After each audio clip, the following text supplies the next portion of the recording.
ভাৰতীয় সংবিধান ভৰিৰে মচি কেচুক্তিনামা নমাইছে সাতখলিৰ জেহাদী বাবৰ আলীয়ে পঞ্চুকে পেট্টোৰ আলীৰ ঘৰত আলোচনাত বহিবলৈ মাত দিছিল অভিযোগকাৰী আশ্ৰাফুল হকক। এতিয়া ওলাইছে অন্যতম বিস্ফোৰক তথ্য। মোল্লা শিক্ষক ৰুহুল আমিন, মোল্লা বাবৰ আলী, পেট্টোৰ আলী, শিক্ষক মজনুৰ আলী, মুজাহিদুল ইছলাম আৰু অভিযোগকাৰী আশ্ৰাফুল হকৰ মাজত হোৱা কথোপকথন শুনক। আসসালামু আলাইকুম। মোৰ মানে কি খবৰটো দিয়াত তোমাক দেৰি হৈছে। মোৰ তাৰমানে মাজতে এটা এক্সিডেণ্টো হ'ল বাইকৰ। হয়। তাৰ পিছে সিহঁতৰ মাজতে আকৌ মাইনাৰ পৰীক্ষাৰ ৰিজাল্ট দিলে। ৰিজাল্টৰ পিছত আকৌ সেই এডমিশ্যনত দৌৰাদৌৰিকে এনেকে থাকোঁতে মনত পৰিলে ফোনটো হেৰি কৰিব থাকি যায়। আকৌ যিটো সময়ত সুবিধা পাওঁ সেইটো সময়ত মানে আকৌ পাহৰি যাওঁ। এই এনেকুৱাকে থাকোঁতে দেৰি হ'ল বাৰু। আজি ইছাৰ বাদত হয় এই ভিতৰৰ মোৰ তাত বহিম হে। হয় বুজিছেনে? মোৰ লগত তোমাৰ লগত মইতো গুৱাহাটীতে আহিলোঁ, কালি ৰাতিয়ে আহিলোঁ। মানে তুমি কেতিয়া আহিব পাৰিবা? মই হঠাতে কোনোবা দিনাখনে যাম আৰু মানে কিবা এটা কাম আছে। তথাপিও এসপ্তাহৰ ভিতৰতে হ'ব আৰু। এই ধৰা আজি হ'ল আপোনাৰ বুধবাৰ, আজি বুধবাৰটো শনিবাৰ মানে নে? হয় হয় তেতিয়া শনিবাৰে হ'লেও হ'ব, শনিবাৰে হ'লেও বহিম, কথা নাই। হয় গধূলি ৰাতিকে বহিম নে কি? হ'ব হ'ব হ'ব। ঠিক আছে। জেহাদী মোল্লা বাবৰ আলীয়ে স্পষ্টকৈ উল্লেখ কৰিছে যে তেওঁলোকে ভাৰতীয় সংবিধান নামানে। তেওঁলোকৰ ধৰ্মীয় ৰীতি নীতিৰ সংবিধানে বেলেগ বুলি স্পষ্টকৈ উল্লেখ কৰিছে। তেওঁলোকৰ গাঁৱত বাস কৰিবলৈ হ'লে তেওঁলোকৰ লগতে চুক্তি নামত স্বাক্ষৰ কৰিব লাগিব বুলি স্পষ্টকৈ উল্লেখ কৰিছে।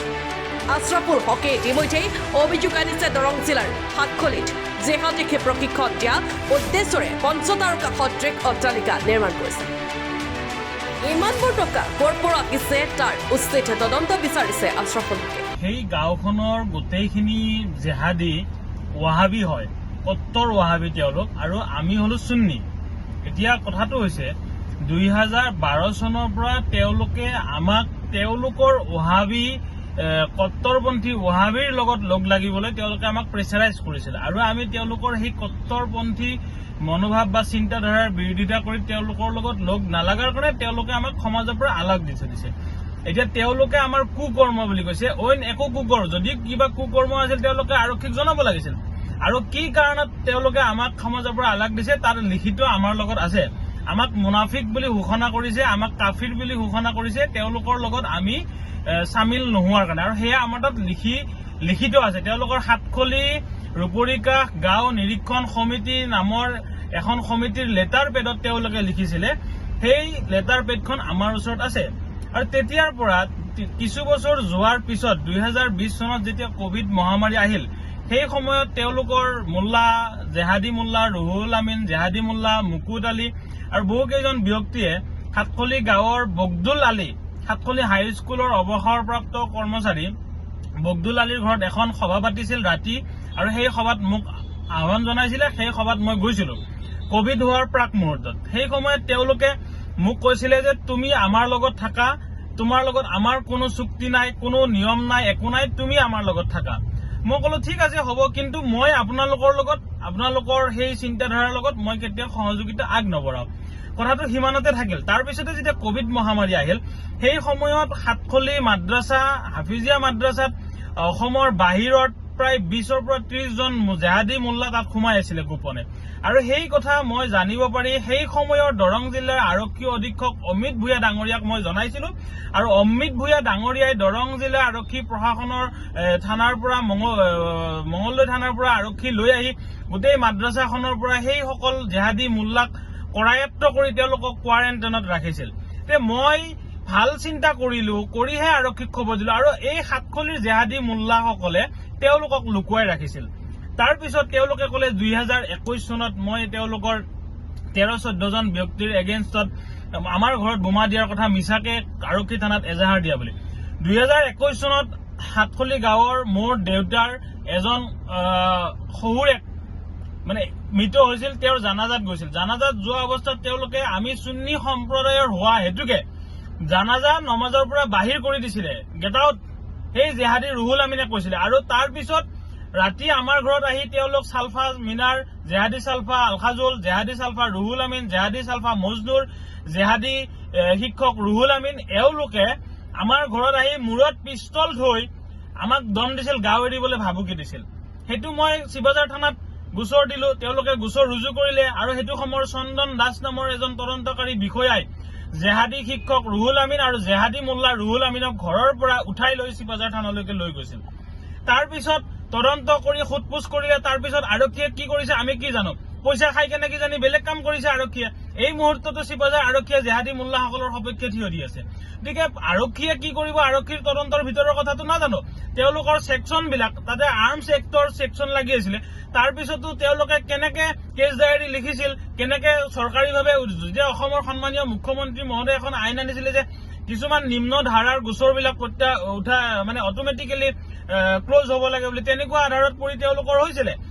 তেওঁলোকে মোৰ ওপৰত এখন এজাহাৰ দিছিলে। মই তেওঁলোকৰ মিনাৰ চালফাক সাতখলি হাবিজিয়া মাদ্ৰাছাৰ ওচৰত বগৰাই মাৰি কেনে পকেটৰ পৰা 9,000 টকা ডকাইত কৰি লোৱা বুলি।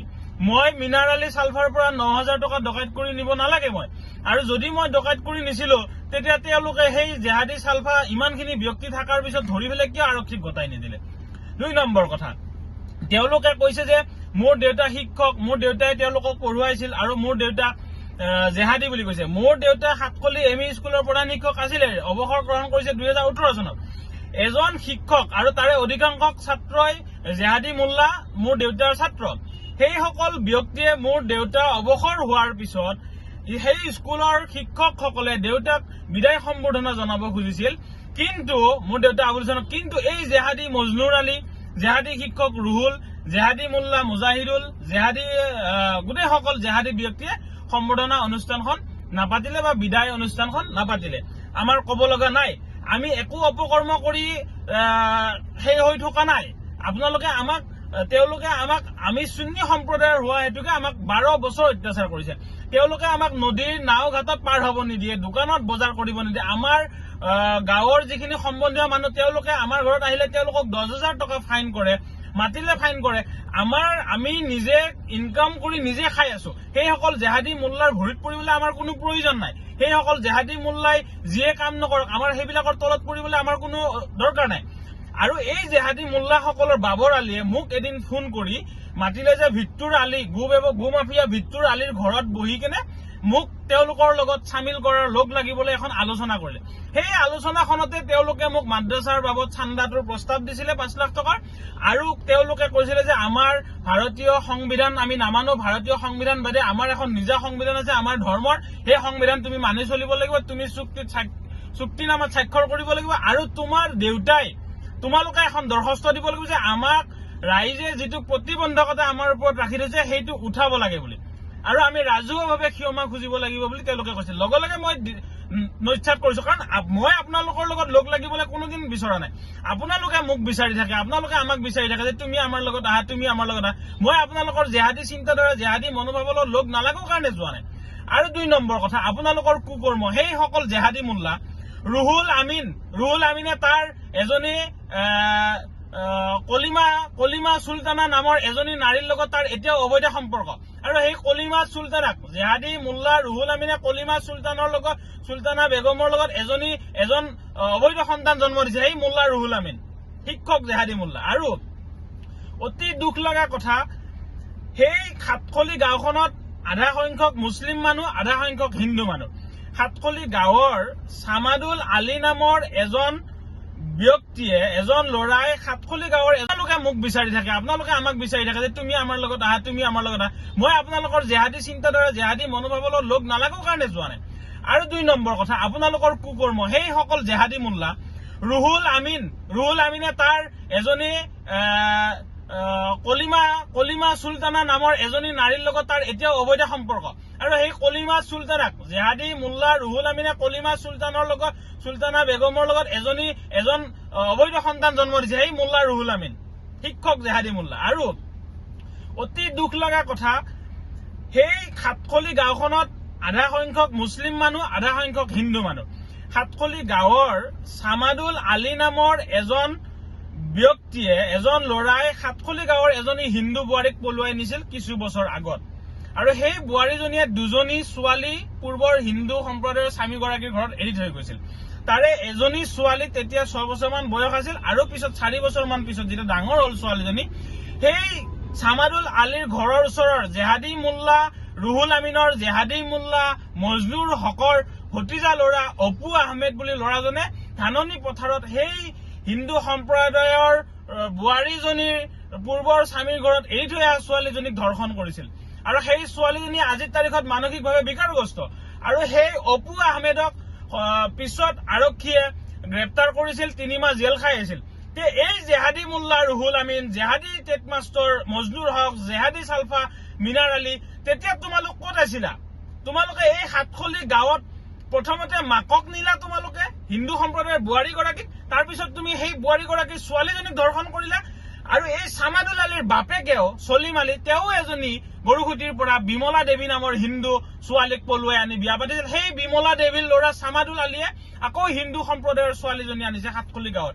লাগিলে সংবাদ মাধ্যমে গৈ সৰজমিন তদন্ত কৰি আহিব পাৰে তে সেই হাতখলিৰ জেহাদী মোল্লাসকলে উপৰ্যুপৰি হাতখলি হিন্দু পাৰাৰ ছোৱালীক দৰ্শন কৰা নাৰীক দৰ্শন কৰা পলুৱাই নিয়া সেইবিলাক কাৰ্যত জড়িত থকাৰ কথা গোপনে ৰাখিছে এইখন হাতখলিত এনেকুৱা ব্যক্তি জড়িত হৈ আছে এনেকুৱা ব্যক্তি বৰ্তমান আছে পবিত্ৰ গোমাতাৰ লগত অপকৰ্ম কৰে সিহঁতে আমাৰ আজিৰ পৰা 8-10 বছৰ আগত আমাৰ গৰু আছিলে পবিত্ৰ গোমাতাৰ লগত হাতখলি গাঁৱৰ আকমল আলী নামৰ এজন ব্যক্তিৰ ল'ৰাই আমাৰ গোমাতা গৰাকীৰ লগত অপকৰ্ম কৰিছিল যাৰ কাৰণে জৰিমনা ভৰিব লগা হৈছিল তেওঁ আৰক্ষীটো আমি গোচৰ দিছিলো চিপাঝাৰ আৰক্ষী থানাৰ কিয় গোচৰ নলয় কিয় তেওঁলোকৰ সপক্ষত থাকে সেইটো আৰক্ষীয়ে স্পষ্ট কৰিব মোৰ ক'ব লগা নাই মোৰ সন্দেহ হৈছে কাৰণে মই স্পষ্টকৈ কৈছো আৰু আৰক্ষীয়ে আমাৰ ঘৰত গ'লে মই আৰক্ষীক একো কথা মই নাপাতো আৰক্ষীলৈ পুলিচৰ ওপৰত মোৰ বিশ্বাস নাই চিপাঝাৰ থানাৰ ওপৰত মোৰ বিশ্বাস নাই যাৰ কাৰণে চিপাঝাৰ থানাত এজাহাৰ দিয়াৰ পিছতো মোৰ ঘৰত গুলি চালনা হৈছে খিল মাৰিছে চিপাঝাৰ আৰক্ষী নোযোৱাৰ কাৰণে মই